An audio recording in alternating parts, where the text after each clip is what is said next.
এই গভীর জঙ্গলে যেখানে বিপদ ওত পেতে থাকে সেখানেই শুরু হয়েছিল বাঘ আর শিয়ালের এক ভয়ানক গল্প। সূর্য ডুবে গেছে, চারপাশে শুধু পাতার শব্দ আর পোকামাকড়ের আনাগোনা। গভীর জঙ্গলের মাঝে একটি পুরনো গাছ, যেটাকে সবাই বলে ভূতের গাছ। আমি রাজা, কেউ আসতে পারবে না এখানে। রাজা তুমি? তাই নাকি? এই গাছের নিচে তো আমি থাকি। আজ দেখা যাক কে রাজা। তুই ছোট্ট এক শেয়াল আমার সামনে দাঁড়াস? দাঁড়াই কেন নয়, শুনেছি তুমি বড় বুদ্ধিমান। আমি শুধু একটু গল্প করতে এসেছি। শিয়ালটা জানতো বাঘের রাগকে ব্যবহার করতে পারলেই খেলা জমে যাবে। বাঘ ভাই, শুনেছি এই গাছটার নিচে নাকি একসময় মানুষ বসবাস করত।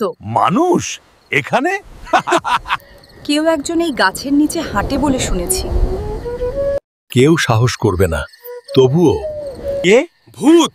ভূত বলে কিছু নেই। You are brave, but what if I see one tonight?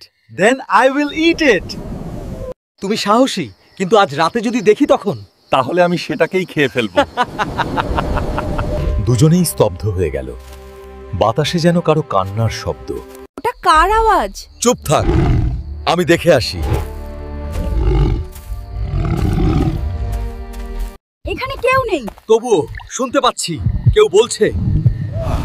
তোমরা কেন এসেছো? কে সেখানে? আমি যাচ্ছি। থাম, এটা আমার এলাকা, কেউ আমাকে ভয় দেখাতে পারবে না। তুমি সাহসী ঠিকই, কিন্তু যদি ওই ভূত সত্যি থাকে তাহলে আমি তাকে স্বীকার করব। তাহলে একটা বাজি ধরা যাক। ঠিক আছে, আমি রাজি। হ্যাঁ, যদি তুমি ওই ভূতকে ধরো আমি তোমার দাস হব, আর যদি না ধরো তুমি আজ থেকে আমার। ঠিক আছে, আমি রাজি।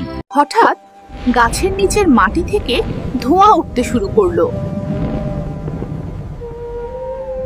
কে আমার গাছের নিচে বসে? আমি বাঘা, আমি এই জঙ্গলের রাজা। ওটা ওটা রাজা আমি নই। এখানে কোনো রাজা নেই, এখানে শুধু ভয়।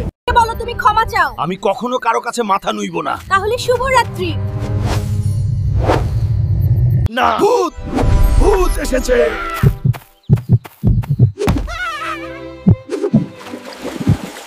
যে ভয় দেখাতে চায় শেষ পর্যন্ত নিজেই ভয় পেয়ে যায়। বুদ্ধির কাছে শক্তি হার মানে।